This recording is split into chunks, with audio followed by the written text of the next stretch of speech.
He had coffee with me when I was at 3% in the polls about 10 years ago and has been a family friend and just a wonderful leader. And I appreciate Preeti on my team for helping me with the U.S. India Council.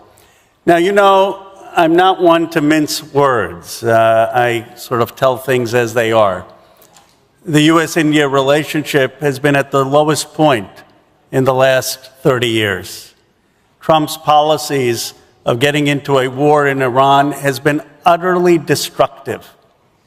It has been utterly destructive to the prices in India of gas. Talk to Jaishankar if you don't believe me.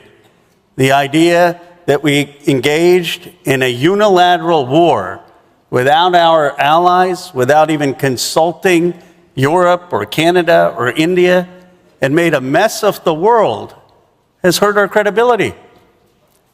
And then the irrationality of the tariff war. I was in China, and the Indian ambassador said to me, a generation of trust has been lost by this president of yours.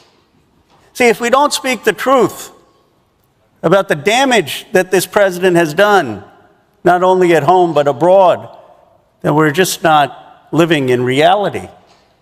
The new generation is not only going to have to rebuild America, we're going to have to rebuild our relationships around the world. And I contrast one of the greatest presidents with arguably the worst president in our history, FDR, with Donald Trump. And what was the difference? See, FDR actually believed in the self-determination of people. FDR was a supporter of what my grandfather was doing, Amarnath Vidyalankar, working with Lala Lajpat Rai, working with the Indian independence movement in jail in the 1930s, in the jail in the 1940s. And when Winston Churchill said that the British Empire should not set, FDR is the one who said, Churchill, you're wrong. America is for decolonization. America is for freedom. America is for being a good neighbor.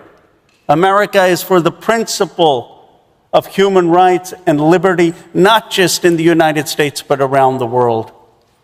That's when America was seen as a moral leader of the world. And when John F. Kennedy was president, when we talked about self-determination and decolonization and working together with other nations to solve global poverty, to go into space, to solve disease, not through dictating by our might, but by inspiring from our ideals. That's what inspired people to come to America. That's what inspired my parents to come to America. That's what inspired so many here to come to the United States. And now you have an America that has forgotten that moral vision, that has a foreign policy of might makes right, threatening not just Iran, threatening Cuba, threatening to conquer Greenland.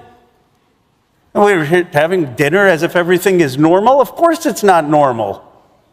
You know, who cares about the partnerships of this and that when this president is literally destroying America's leadership in the entire world?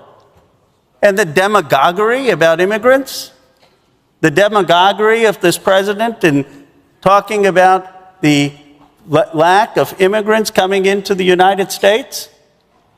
I mean, how can we sit here and not condemn his policies on what he has done with student visas, with the demonization of talent coming to the United States, with the sense of no understanding of the history of the civil rights movement and how that paved the way for the Immigration Act that allowed us to come here. He talks about leading in AI. 38% of the top AI researchers are of Chinese origin. 72% have foreign degrees. And this is a president who doesn't understand that we need to be recruiting talent, not turning talent away. And what is the good news? He's a lame duck. The Democrats are going to win decisively in 2026, and we're going to win in 2028. We are going to have a reemergence in this country of a new generation. You're seeing it. I mean, they don't see it. These people winning in New York, what are they? Tell them I've been out around the country. The energy is changing. You know, you can still go, make your peace with Vance and Trump for another year, but that's not the future. It's not the future of this country. If you don't believe me, just get out there. See the anger that this president has caused in this nation. And so the hope is that we're going to reemerge after the Civil War. We had the 13th, 14th, and 15th Amendments. After Hoover crashed the economy, we had FDR. After George W. Bush, we had Barack Obama. America has a remarkable capacity for self-correction. Our destiny is to be the first cohesive multiracial democracy. And my hope as an Indian American of Hindu faith, as an Indian American who was inspired by my grandfather and who saw the sacrifices he made, as people who, whatever we do, we'll pale in comparison to the sacrifices that my grandfather made, pale in comparison to the sacrifices that the founders of this country made, that those who fought in the Civil War made, or in World War II made, or were beaten on the Edmund Pettus Bridge made. My hope is that as we talk about the U.S. India relationship, we talk beyond what the defense relationship is, what the economic relationship is, what the investment relationship is. We talk about what the relationship needs to be in terms of our highest values. The values of seeing human freedom flourish here and around the world. The value of seeing self-determination flourish here and around the world.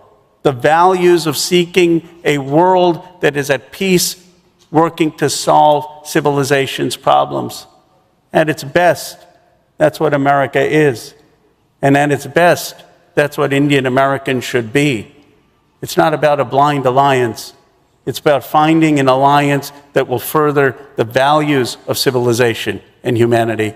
That is the work I hope to do, and I'm really honored to have the opportunity to share some remarks. Thank you.